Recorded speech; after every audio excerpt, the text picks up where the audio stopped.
What's up guys? Today we're going to be putting our KOIOS 2-in-1 powerful hand blender to the test. I got this hand blender because I was looking to buy something that was low cost yet powerful enough to get the job done. Right now I have the blender attachment put on it.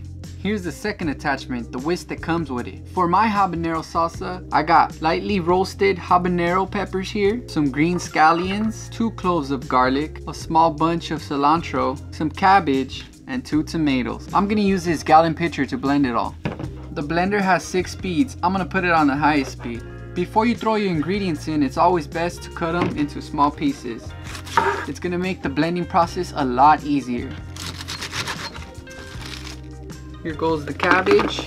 With the cilantro, I just stripped the leaves off the stems. Here's all our yummy cilantro and we're just gonna toss it all in. I like to de-seed my tomatoes.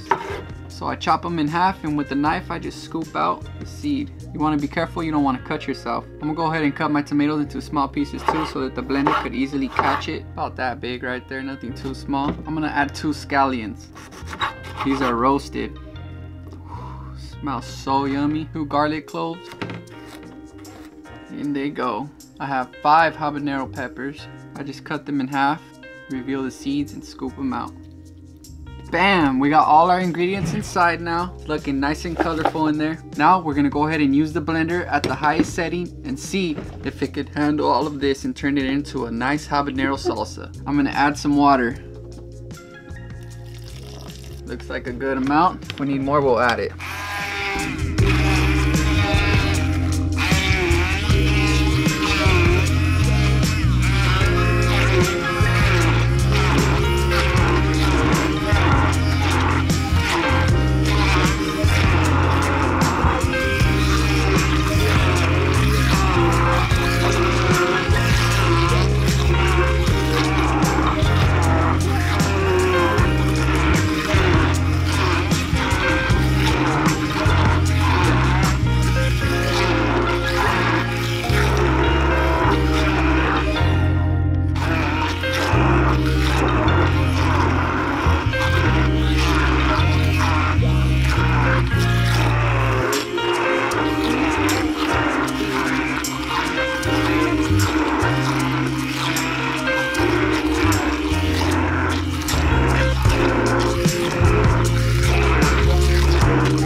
Wow.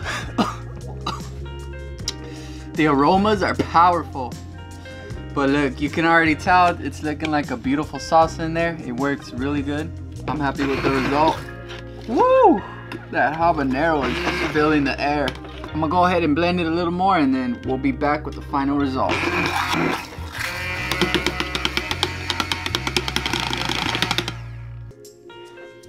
That looks delicious. Amazing. Everything's nice and blended. Oh, that looks good to dig in with some chips. That's a nice looking dip. You can just go ahead and salt it to your liking. Add some seasonings like a little bit of black pepper or maybe some oregano. Other than that, it's delicious already by itself. So there you go. We went ahead and put it to the test. You saw that it's capable of making salsa.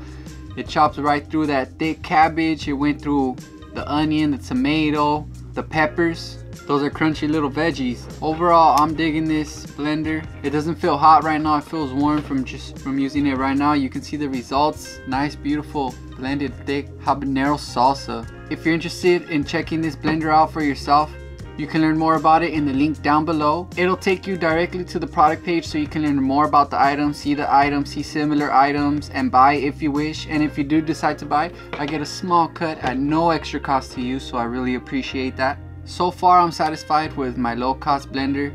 It's cheap, yet it gets the job done. It's powerful. Until next time, thank you very much for watching this video. Don't forget to like and subscribe. You never know what we're gonna upload next.